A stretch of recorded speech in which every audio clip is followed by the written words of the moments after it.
భద్రాద్రి కొత్తగూడెం జిల్లా చెర్ల మండలం అరకొత్తగూడెం దానవైపేట గ్రామానికి చెందిన అల్లి ఉమామహేశ్వరరావు దంపతులు వారి కుమారుడు అల్లి తరుణ్ కుమార్ జ్ఞాపకార్థం 6 కొత్తగూడెం గ్రామ పంచాయతీకి ₹1,00,000 విలువ చేసే పార్థివ దేహ ఫ్రీజర్ బాక్స్ ను ఉచితంగా అందజేశారు.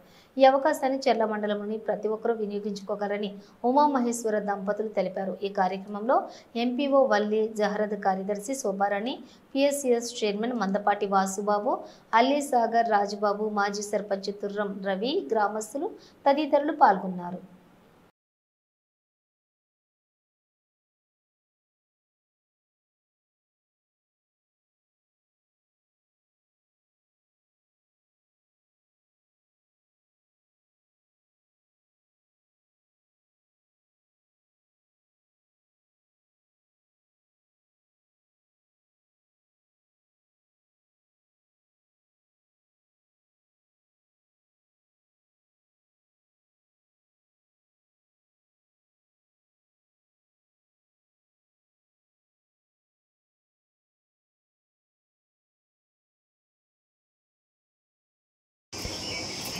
వీడియో